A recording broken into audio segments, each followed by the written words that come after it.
उन्होंने अपनी कंपनी शुरू की डिजिटल आर्ट के हवाले से, उसमें क्या होता है? मैम इसमें ये होता है कि जैसे हम ड्राइंग करते हैं फिजिकली, ये हम डिजिटली करते हैं। अच्छा, सही, बिल्कुल। जिस तरह हमारा पेंसिल आर्ट होता है इसी तरह से डिजिटल आर्ट होता है। ड्राइंग होती है, स्केचिंग करते हैं इसमें, और डिज़ाइनिंग होती है इसमें। डिफरेंट होते हैं, ड्रेस डिज़ाइनिंग होती है, वेडिंग इनविटेशंस होते हैं, सिंगल पोर्ट्रेट्स होते हैं।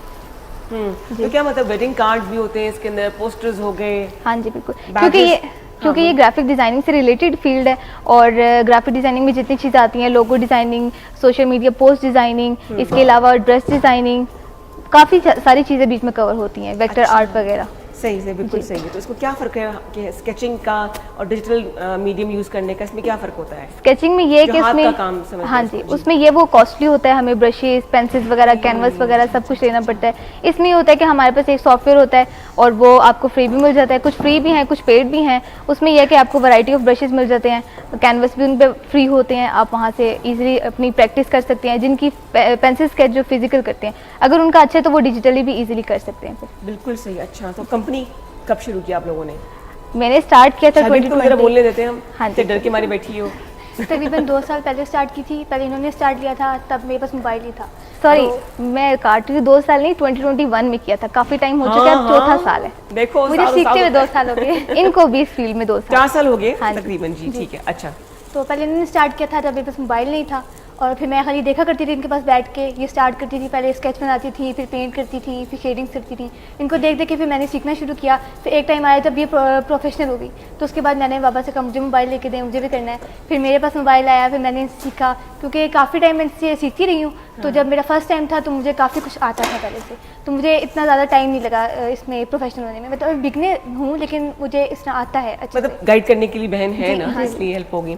क्या डिजिटल दुनिया हमारे लिए कितनी इम्पोर्टेंट है? आगे चल के मुस्तकबिल क्या होगा इसका? मैम आगे चल के बिल्कुल सब कुछ डिजिटल ही हो चुका है। अब जैसे देखें, कार हमारा बुक करने से लेकर खाना सब कुछ हमारा डिजिटल ही है। इवन कि मुझे घर में चिकन भी चाहिए होता है तो मैं कॉल कर लेती हूँ, वो घर ही आ जाता है, इतना डिजिटल हो गया।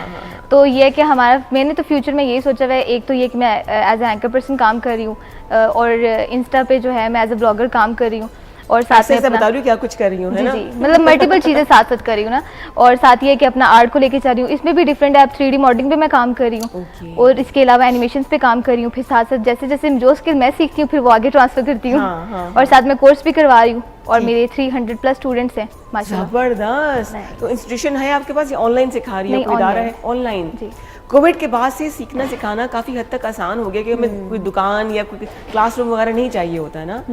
अच्छा, तो आप ये बताइए कि आप किस चीज़ में महारत रख रही हैं? या आप पहले स्केचिंग करती थी, पेपर स्केचिंग बचपन से ही। वो जब पेपर खत्म हो तो उसको खाली शीट पे जो है वो स्केचिंग करना। सबसे पहले आंख बनाई होगी? जी, है ना? और बहुत बुरी थी वैसे वो, लेकिन बनाई। फिर पेंटिंग पे आई। स्केचिंग अच्छी करती हूँ, बट पेंटिंग मेरी थोड़ी बुरी है। अच्छा। फिर पेंटिंग किया करती थी, उसके बाद फिर आहिस्ता आहिस्ता जो है ये इंटरेस्ट बनता गया। फिर ये भी करती थी, ये इतना ज़्यादा नहीं करती थी पेंसिल स्केच वगैरह, लेकिन मैं ज़्यादा करती थी। फिर उसके बाद इन्होंने जब डिजिटली स्टार्ट किया तो फिर मैंने भी इनको कहा कि चलो अब आहिस्ता आहिस्ता मैं भी देखती हूँ, क्योंकि इंटरेस्ट तो है इसमें। फिर मैंने इनको देखते देखते स्टार्ट किया, और अभी आगे मेरा यही है कि मैं डिजिटल आर्ट को लेकर चलूँगी, और एनिमेशंस पे काम करूँगी, और साथ में अपनी ब्लॉगिंग भी करूँगी। ज़बरदस्त। अच्छा, आपने ये सारा काम डिजिटल मार्केटिंग, डिजिटल आर्ट का काम कहाँ से सीखा? मैम ये एक्सपेरिमेंट कर करके ही बस। बाकायदा तालीम मतलब इसकी कोई है भी नहीं, इदारे भी कोई नहीं है, या आप लोगों ने सीखा नहीं?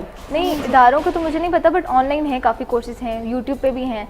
मेरा तो ये था कि मैंने वैसे ही स्टार्ट लिया, और सर्च करने का मुझे बड़ा शौक था। सर्च करते करते मैंने सोचा कि क्योंकि पहले यूट्यूब पे काम करते थे फिजिकली, लेकिन उस पर काफ़ी टाइम टेकिंग था। समटाइम घर ना हो तो वो पूरा प्रॉपर सेटअप तैयार करना, लाइटिंग वगैरह वो स्किप हो जाती थी। फिर इसलिए वो सोचा कि चलो कोई डिजिटली हो ताकि कहीं पर भी बैठ के हम बना सकें। फिर बस इसी तरह करते करते ट्राई, फिर लाइन आर्ट से स्टार्ट किया, लाइन आर्ट से करते फिर बेसिक कलर, फिर शेडिंग्स, फिर आहिस्ता आहिस्ता ट्राई करते। शौक तो था ना, इसके बगैर तो नहीं हो सकता। हाँ जी, कभी कोई आर्ट बनाऊँ और वो ना सही बने, मतलब जैसा सोचा हो और वैसा ना बना हो, तो फिर बड़ा दुख होता है यार क्या है। फिर ट्राई करती हूँ लेकिन नहीं होता। फिर कभी कभी होता है था कि भाई नहीं कुछ और ट्राई कर लेती हूँ, फिर उसको छोड़ देती थी, उस आर्ट को छोड़ के कोई और बना लेती थी। ये करती थी मैं, कि मतलब अगर नहीं दिल कर रहा बनाने का, वो बोला उसमें नहीं मेरा आइडिया काम कर रहा तो वो छोड़ देती थी। लेकिन फिर अब मैंने उन बाकियों को जो है ना पुराने वाले सारे निकाले, अब नई क्रिएशन करी उनसे कि अब इसको भी कुछ ट्राई किया जाए।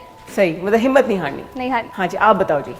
मेरा ऐसे तो कोई नहीं आई डिफ़िकल्टी, बस ये कि मुझे माइग्रेन स्टार्ट हो गया था, और माइग्रेन भी स्वेयर वाला, और ये कि जब माइग्रेन होता है तो फिर काम बिल्कुल भी नहीं हो सकता। कोई भी काम नहीं, तो आंख नहीं खोली जाती। हाँ जी बिल्कुल। खुद ऐसा मसला है।